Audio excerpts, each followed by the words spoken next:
What's going on, guys? Hey, Matt Weeder over here at Mortgage Celebrities doing a collaboration this week to start off a series we're going to be doing with partners in property. I'm lucky enough to be sitting here today with Frank and Rob, Better Homes and Gardens Real Estate Valley partners. Frank and Rob have tons of good stuff to go over as we wrap up and go through 25 into 26. So, Frank, you brought a whole bunch of knowledge today for you and Rob to go over. So I'm going to kind of let you take it from here. Where are we going over today?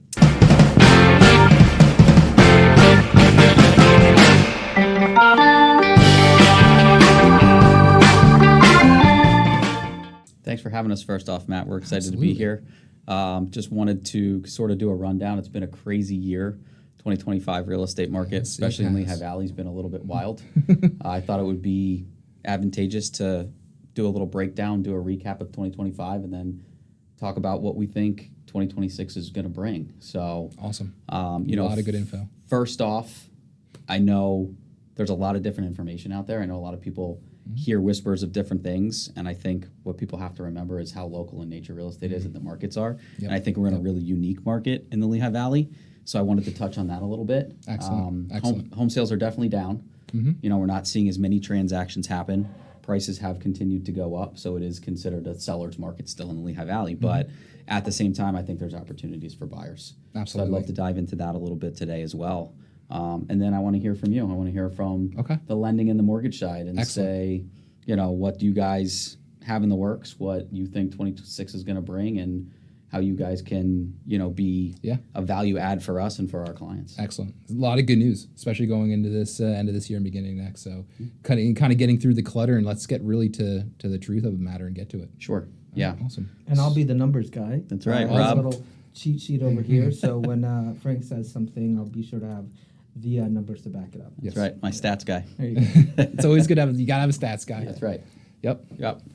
So I guess initially when we wanted to put this together, Rob and I have been talking a lot about trying to do continuous episodes. We want to make this, something that's content that's continuous, sort of a real life, real estate sort of related thing. So thanks for being sort of our first and our guinea pig for we it here. need some real and reality. It sounds crazy, but that's some much real needed. life reality too, right? Yeah, absolutely.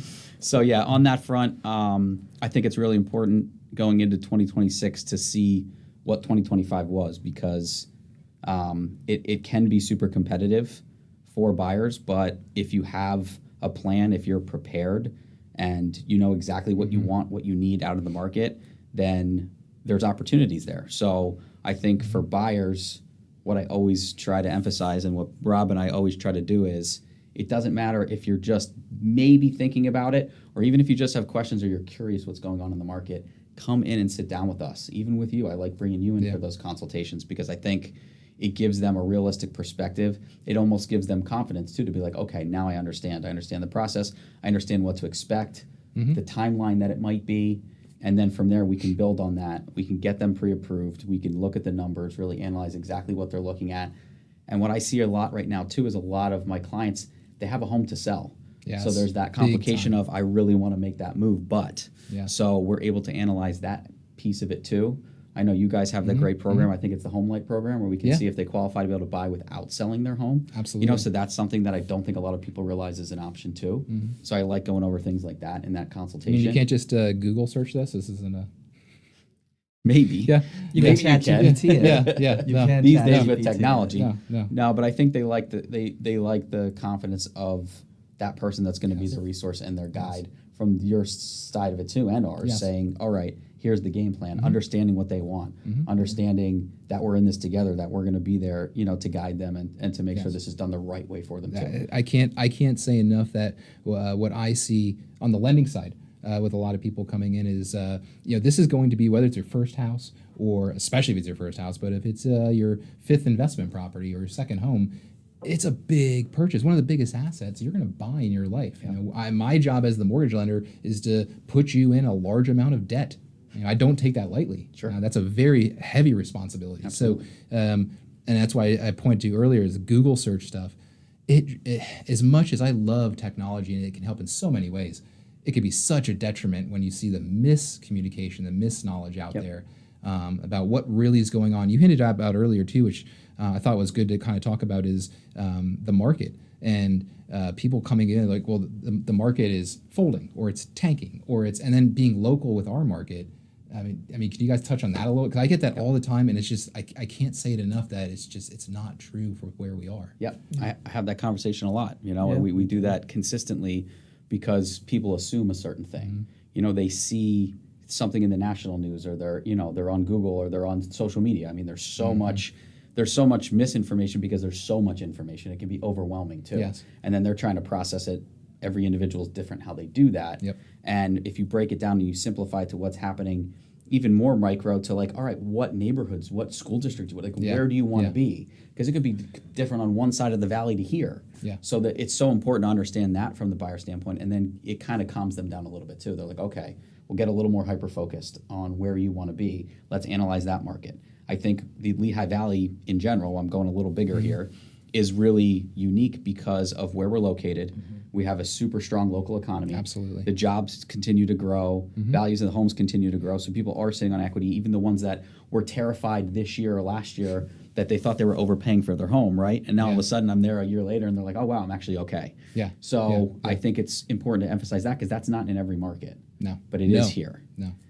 But at the same time, the Lehigh Valley is unique. Lehigh and Northampton counties, their average sale price, median sale price, I'll let Rob go over that in a moment. But I'm excited for the stats. It's actually an affordable market in comparison to most of the bigger metros in the Northeast and on the East Coast even. Yeah. So buyers can actually get more for their money here, even though it's a competitive market. Sellers can get a good deal because they're sitting on equity. Yep. So it's kind of a win-win if you do this the right way for both buyers and sellers. Doing it the right way. Yep. So Rob, when we talk about the stats, when we talk about average sale price, median sale price, things like that, these numbers are significantly lower. That's something you can Google if you want to see, how we compare to the average around. But Rob, you want to run through those stats real quick? It. So median home price in 2022 was $293,000, which was a 12.9 increase from the previous year. You said 12? Yep, 12. Wow. Yep. Okay. Yep. It's Okay. gone up since, COVID 2020. Right. 2023, it went up 8.2% to 317,000.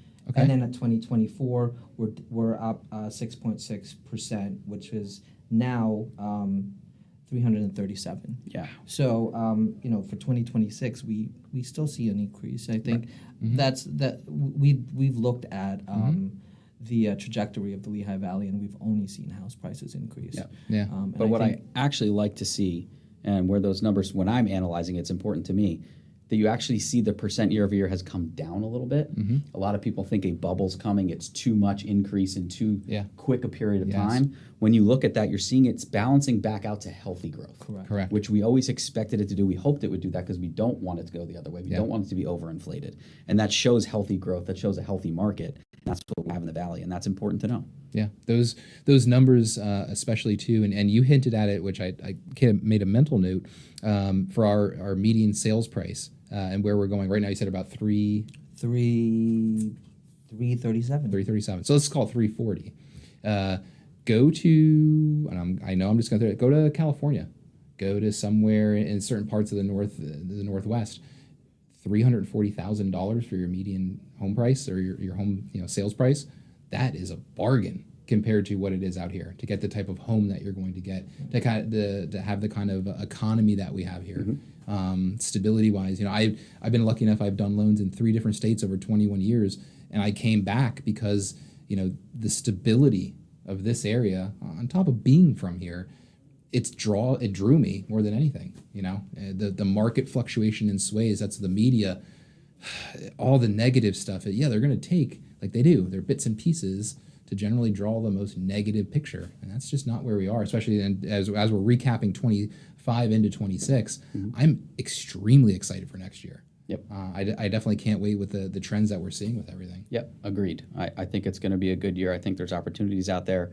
I'm still seeing that. I mean, we had young first-time homebuyers just recently closed that never imagined they could get into a renovated little single home, in a place like Salisbury, and we were able to accomplish that what the first or second offer that they Second- made. Second, actually, first no, offer. first offer that they First made. offer, second. You know, one and they thing. didn't have to do transfer tax. They didn't have to do any of those crazy things, and they were able to get into a home, and they were really excited. And it was way more than they thought they could get. Yeah. And you know, now they're not paying rent anymore. You know, they're building that asset and that equity. Yep. Stuff like that's so important to us. That's just as significant as the commission check at the end of the day when we get to give young people, especially in that generation that don't think they can afford a home, that opportunity, because I think that's the personification out there right now. I'll never be able to afford a home. Yeah. With the gym, sitting in the sauna, we had somebody that, you know, a young guy, that's what he said, I'm never going to be able to afford a home. Yeah. I'm like, when we just a little chat, you know, in a few minutes, we went from that to him being like, oh, well, that's interesting. Yeah. Because of what he's paying in rent. It's like, it's possible. Absolutely. There's probably a way to do it. But those are the types of people that I'm saying, come in, sit down with us. Right. Yeah. You know, really let's break it down so that you can understand. You can now be more knowledgeable as the consumer and come up with a plan. Yeah. Like it's almost always possible. And you need the plan. It's almost like a roadmap. Like I always say when I have clients that I can't help right away with credit or something, I call it like a blueprint, like building a house. You got to have, like, if we're going to be driving to San Diego tomorrow, I'm not going to wing it.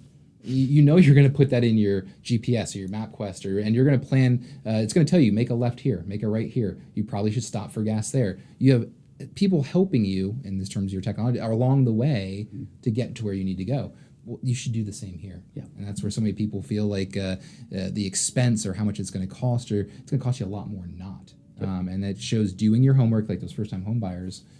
That's where all the programs, like I saw, you know, on my side going into from 25 to 26, there are tons of programs, lending programs that became available. So all the first-time home buyer programs that are available, on top of investors. You and I have worked with some great investors, purchased many properties through different types of loan programs where they go off the rental income to purchase the property, which is fantastic. And repeat buyers, you mentioned earlier in terms of sitting on a lot of equity. I feel 2026 is going to be a lot of people that are sitting on quite a bit of money. So my 2 cents in our today's talk is going to be, yes, you might be sitting on a 3-something rate. Great. You're saying, how can I get to a 5 or 6% rate? It's just going to blow your mind. It's just going to be astronomically expensive and high. I want to go back and say a 5 or 6% rate is the average rate. That's what it should be. Right. So I understand moving and going, but when you do the math and when you sit down with a mortgage professional, you might have a higher interest rate, absolutely, because the rates were so much lower because of COVID. But because of COVID, you also now, instead of gaining maybe $80,000 of equity, you have $200,000 worth of equity. So you put that money down on the property like you would anyway, then the math's not that bad. No. And I like that concept too, because you have to tell people too, you're putting that money down, but it's not going away. Correct. Right? You have more to work with, but now you can make that move. You still have a reasonable payment, but now all that is sitting in equity in your new home that's worth more Absolutely. money. And Absolutely. I think that's where you have to and you have to get people comfortable with it too. Yes. Because the concept of they've already made the largest purchase they're probably going to make, right? And now they're going to make an even bigger one. Yep. Right? To get them comfortable and confident that this is the right thing to do. Yes. And it is the right time. And you just have to analyze that with them and get them to see there are lots of programs. There's lots of ways to pull this off. You know, we have to be unique, right? We have to be creative, think outside the box for buyers sometimes to make it happen. But that's what Rob and I love to do. Yeah. Like, give us a problem, we're going to solve it. Let's get it done for you. Well, you can see with your track record history on all the closings that you guys have. First-time home buyers getting into homes, not an easy thing to do in this market still. It's very competitive. Yep. But you guys are getting it done successfully and saving them money, which is huge. Yep. So, you know, it all kind of goes into kind of summation with everything is being prepared for next year. Yes. You know, a lot of people, as we get in, we're in the holidays now, getting in, and that's where we talked earlier with both you guys on some great helpful hints and tips as we get into next year. You talked about getting with people, getting a blueprint. Is there a better time to do that? Should they wait till they're right before they're ready to buy a house? A lot of people don't know, like, when should I contact someone, or like, what should I do? Sure. As soon as you start thinking about purchasing a home is when you should give us a call. And I think it's just as important to give you a call as well. You mentioned, having a roadmap, and that's one of the first things that I always tell our clients is, after speaking to us and having our buyer's consult is the next step would be talking to a mortgage officer, just so that they're aware of what needs to be done, you know, Yeah. what they can do in order to make their offer a little bit more enticing when we actually start to put offers out there. Yeah. So there really is no time. I mean, as soon as you start to think that, hey, I think I'm ready to purchase a home, give us a call, and we'll figure it out, and we'll talk you through the steps, because it's a huge process. Absolutely. Yeah. Yeah. It's There's a a big lot of moving purchase. parts. Yep. Yeah. And especially if they're sitting in a home, you know, a lot of times what we see right now is somebody's in a home longer than they wanted to be. So they're already anxious to try to make the move, but they just don't feel like they can. And then they have no idea what that timeline looks like. I'm like, guys, let's have a conversation right now, just so you understand where you sit. If for whatever reason, out of nowhere, the home that you absolutely love comes up on the market tomorrow, let's have a plan. It may not happen. It might not happen for a year. Yeah. But we can always re-up the pre-approval. We can always just refresh it and just keep going until that happens. But at least now you're prepared. Yeah. So when that day comes, you don't want to be the one sitting there and be like, oh my God, the dream home just came on the market. This is overwhelming. We're not prepared. Oh my God, what do we do? We have to list that. No, let's get all that out of the way. Let's get the game plan, the blueprint. Yes. Because you don't know when it's going to happen. Yes. So there's never a bad time to have that conversation with us. We'll always have it no matter what. I can't tell you enough. If for my sum up of the whole thing from this into next, and I'm going to say it again and all through next year, it's going to be buyers sitting on a lot of equity that need to tap that in some way. Yeah. Home equity lines, bridge loans, whatever it might be. Resonates more so than ever. You need to get a team. Yep. You need to get a team involved. Yep. That's You got to have a such team good- ready to go for you, right? Yeah. That's such good info as we wrap up this year. Yep, absolutely. I think it's going to be a great market. I think 26 has got tons of opportunities, but people need to be prepared because things can move quick. Yeah, they're going And to. that's the reality in our market with a limited inventory. Yeah. So you don't want to miss that opportunity. You don't want to be sitting on your hands and being like, oh man, we missed out on that one. Yeah, So give us a call, reach out. Let's get that game plan in place. it's perfect. All right. Well, as we wrap into everything through this remaining part of the holiday season, we are going to have a ton of fantastic content. Frank's going to be driving and Rob's going to be driving, steering the ship of where we're going to go. Important topics, the real estate side of things that people really want to know and really need to know, not just kind of the fluff out there that you see on social media, but how it really works. So, guys, I can't thank you enough for coming in and thanks for having us. hanging out with the new studio. I cannot wait for the next one. Stay tuned. Make sure you subscribe, like, follow, whatever it is, whatever platform you guys are on. We're going to have so much good content coming your way. And thanks, guys. Yeah, more content from Partners in Property and mortgage celebrities. Absolutely. All right, guys. Take it Take easy. care.